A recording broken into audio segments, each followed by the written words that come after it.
नमस्कार, हमारी राय में आप सभी का स्वागत है। दोस्तों, इजराइल और ईरान के बीच छिड़ी जंग में अब इजराइल पर ईरान भारी पड़ता हुआ दिख रहा है। इजराइल के कमजोर पड़ने और अब रक्षात्मक कदम उठाने की रणनीति से समझ आ रहा है कि उसने अमेरिका से जैसी उम्मीद पाल रखी थी, उसमें अमेरिका ने इजराइल को झटका दे दिया है। ये बात मैं इसलिए कह रहा हूं क्योंकि इजराइल के प्रधानमंत्री बेंजामिन नेतन्याहू को पूरी उम्मीद थी कि ईरान पर युद्ध छेड़ते ही अमेरिका भी युद्ध में शामिल हो जाएगा। लेकिन अमेरिकी राष्ट्रपति डोनाल्ड ट्रंप ने अब तक जुबानी जमा खर्च से ज्यादा कुछ भी नहीं कहा है, कुछ भी नहीं किया है। कनाडा से तो ट्रंप G7 की बैठक बीच में छोड़कर निकल गए थे कि मैं कोई बड़ा फैसला लूंगा, लेकिन उस बात को 4 दिन हो गए हैं और अब व्हाइट हाउस से बताया गया है कि राष्ट्रपति डोनाल्ड ट्रंप अगले 2 सप्ताह के भीतर यह तय करेंगे कि ईरान के खिलाफ चल रहे इजरायली अभियान में उन्हें शामिल होना है या नहीं होना है। व्हाइट हाउस की प्रेस सेक्रेटरी कैरोलिन लेविट ने गुरुवार को ट्रंप का एक बयान पढ़ा, जिसमें कहा गया है कि इस तथ्य के आधार पर कि निकट भविष्य में ईरान के साथ ठोस वार्ता होने की संभावना है या नहीं भी हो सकती है, मैं अगले 2 सप्ताह के भीतर इस बारे में निर्णय लूंगा कि मुझे इसमें शामिल होना है या नहीं। इसके पहले बुधवार को ट्रंप ने कहा था कि कोई नहीं जानता कि वो क्या करेंगे। ट्रंप के बयान से संकेत मिलता है कि ईरान के साथ परमाणु हथियारों से संबंधित मुद्दे पर कूटनीतिक तौर पर आगे बढ़ने के लिए 2 सप्ताह का समय और लिया गया है।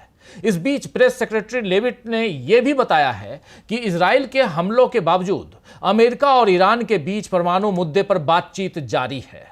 रॉयटर्स की एक रिपोर्ट के अनुसार ट्रंप के विशेष दूत स्टीव विटकॉफ ने ईरानी विदेश मंत्री अब्बास अरागची के साथ कई बार फोन पर बात की थी। व्हाइट हाउस का कहना है कि राष्ट्रपति ट्रंप हमेशा कूटनीतिक समाधान में रुचि रखते हैं। अगर कूटनीति का यानी डिप्लोमेसी का कोई मौका है तो राष्ट्रपति हमेशा इसका फायदा उठाएंगे। ये बात कहना है व्हाइट हाउस का। व्हाइट हाउस से आया ये बयान इजराइल के लिए किसी भी बड़े झटके से कम नहीं है दोस्तों, क्योंकि युद्ध के 9 दिनों में ईरान ने इजराइल की हालत खराब कर दी है और अब अगर 2 सप्ताह तक अमेरिका और विचार करेगा, तब तक तो इजराइल की क्या हालत होगी ये समझा जा सकता है।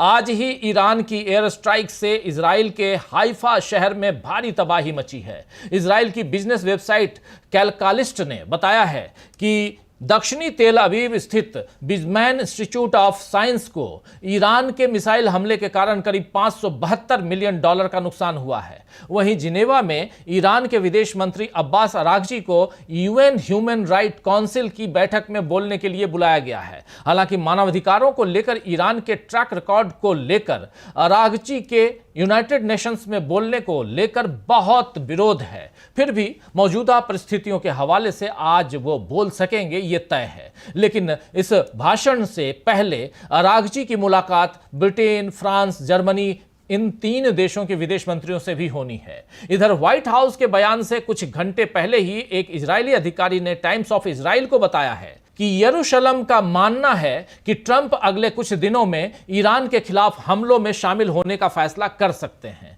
अधिकारी ने यह भी कहा है कि उम्मीद है कि वे इसमें शामिल होंगे, लेकिन कोई भी उन पर दबाव नहीं बना रहा है, उन्हें अपना फैसला खुद करना होगा। वहीं बेंजामिन नेतन्याहू ने इजराइल के ब्रॉडकास्टर कान से कहा है कि ईरान के खिलाफ अभियान निर्धारित समय से पहले चल रहा है। उन्होंने कहा है कि इजराइल फोर्डो समेत ईरान की सभी परमाणु सुविधाओं पर हमला कर सकता है, हमारे पास ऐसा करने की क्षमता है। नेतन्याहू ने यह भी कहा है कि ट्रंप शामिल होना चाहते हैं या नहीं, यह पूरी तरह से उन पर निर्भर है, उनका निर्णय है। अब नेतन्याहू ट्रंप को किसी भी तरह अपने साथ लाने की कोशिश में दिख रहे हैं। जहां तक फोर्डो परमाणु संयंत्र का सवाल है, तो इसके लिए अमेरिका के बंकर बस्टर बम की जरूरत होगी। यह बम करीब 30,000 पाउंड का होता है और इसे सिर्फ अमेरिका के पास मौजूद बी स्टील्थ बॉम्बर ही गिरा सकते हैं। लेकिन ट्रंप तो अगले 15 दिन इस पर विचार ही करेंगे कि हमला किया जाए या ना किया जाए।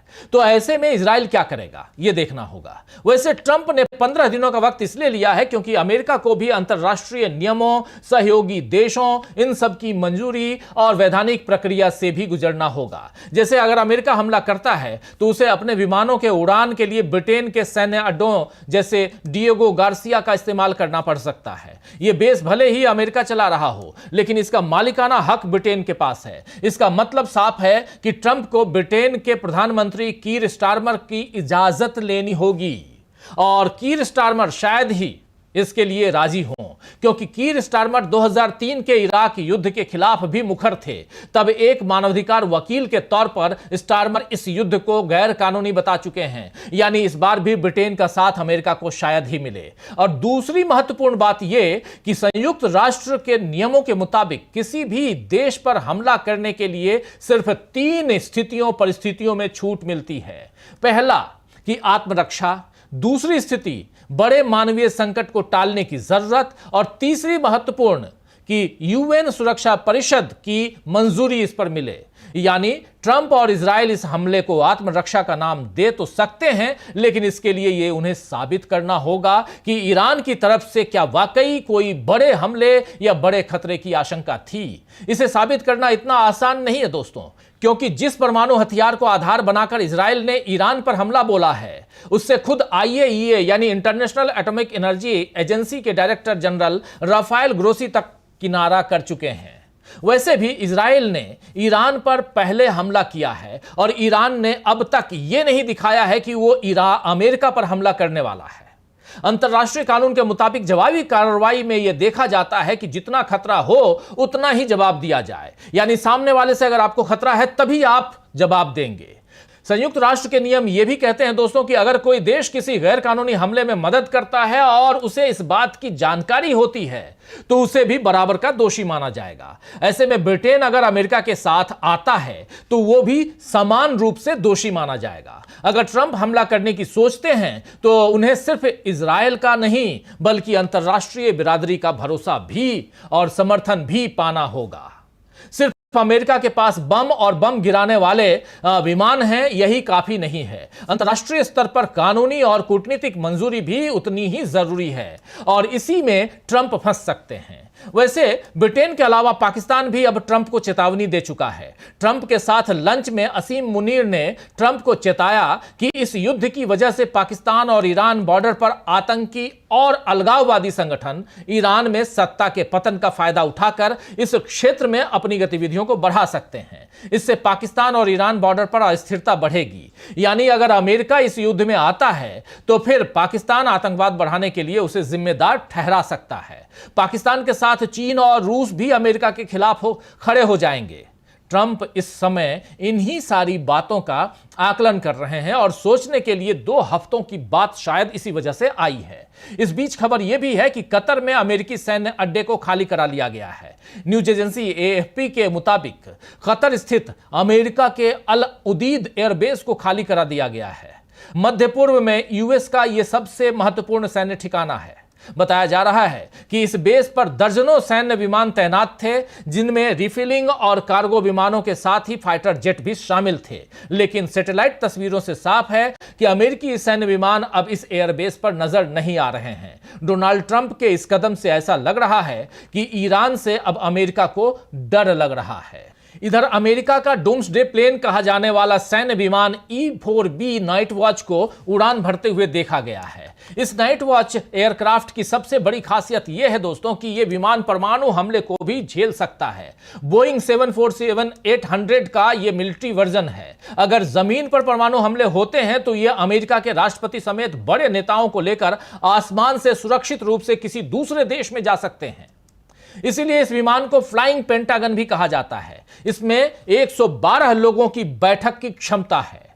विमान में 3 deck, briefing room, commander centre, conference room और स्टे एरिया मौजूद है। सबसे बड़ी बात यह है कि करीब 1 हफ्ते तक यह विमान जमीन पर उतरे बिना हवा में उड़ता रह सकता है और जरूरत पड़ी तो विमान से दुश्मन देश पर मिसाइल भी दागी जा सकती है। अमेरिका के पास 4 E-4B विमानों का बेड़ा है, यानी 4 ऐसे विमान हैं अमेरिका के पास।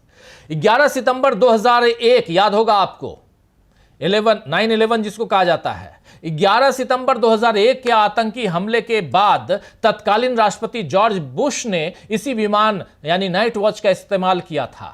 माना जाता है कि जब अमेरिका पर संकट के बादल छाए होते हैं तभी यह विमान आसमान में दिखता है।